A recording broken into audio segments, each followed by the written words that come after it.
Okay, I have to tell people something about Africa because shit is getting a little bit crazy. I mean, let me tell you.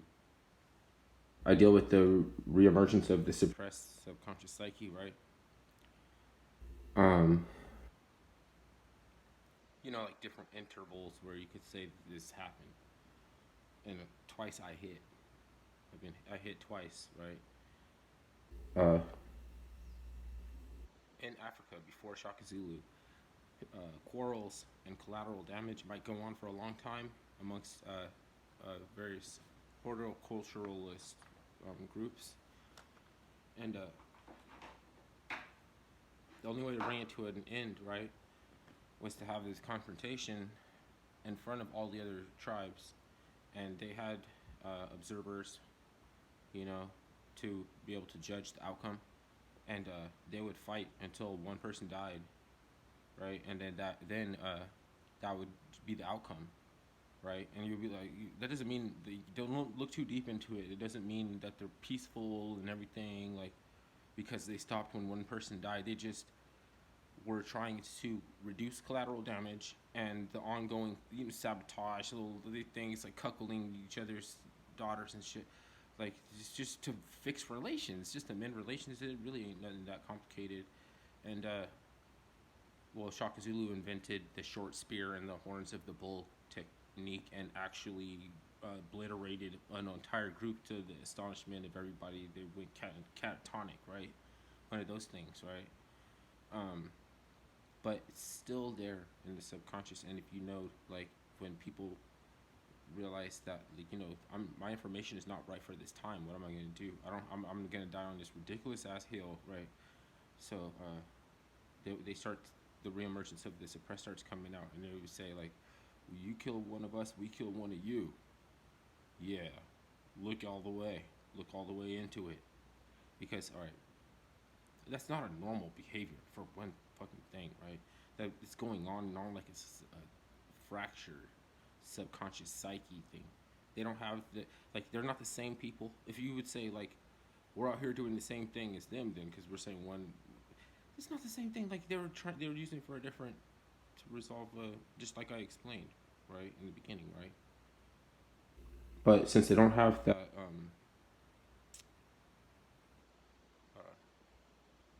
what do you want to call it? Kind of social economic structure, and they don't, like, all you can really do is say, like, oh, I went and researched and learned about them. I know my history because I went about and found out, but they didn't. So they're just like demanding scholarship and they burning down their own school. You know, like you could say they're being a miscreant, and they're right because they don't have it. They don't have the scholarship. And then they say, well, like, even without any of the knowledge, even without any of those tie-ins, like culturally, you're still the same people. We're still the same people, and it's still within us to fucking come up with some shit out of the mouths of babes, right? Even like the baby forgot everything they knew about their previous life.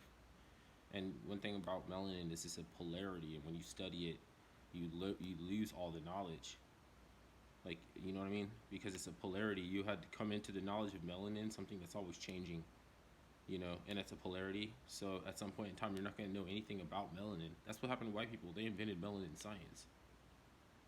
How did, like the way that black people are doing it, sometimes we're just getting used to, like, a couple few times, like, people had to get into fierce debates and we're getting into fights over shit, worrying about what other men are doing, and sooner or later they just had to realize that your son's gonna see that you're, because they were talking about other men. It's like you don't have a strategy or a pursuit to get ahead in life, but you're wasting all this time commenting, leaving comments on. So, oh, they come, I gotta follow up with a comment. Oh, like, where's your game? It wasn't there, you know. The I heard a story about the metaphysical masters, Dr. Delbert Blair, and like, I can't remember a lot of names, right? I didn't really know the people well enough to, anyways. But they went to do research on a highly sophisticated society, like, that they researched about in Africa, and found that they didn't have, like, any they were cannibals, like they were gonna eat him. So, and they were metaphysical masters. This is like a funny parallel, right? Think about it. Like, and you need a word like a master is a title. Like, why do you need a title? You know, I mean, I'm sure it wasn't as bad as Riza Aslan. You know, like he actually wore a jawbone necklace, and they smeared human ash on him. He ate a piece of brains because he didn't know how to disengage politely. He was explaining to his producer that he went to college and was educated how to disengage him politely without offending them, and he's asking his producer for permission to leave. And he's taking all this abuse and threats, and we're gonna cut his head off. It was weird. Like he was afraid of them. Like what the fuck? I don't even know why he was afraid of them. He could have got off in their face. I don't know. He don't want to. He was his show is I'm a believer, so he didn't like he was in a fucking painting himself in a corner.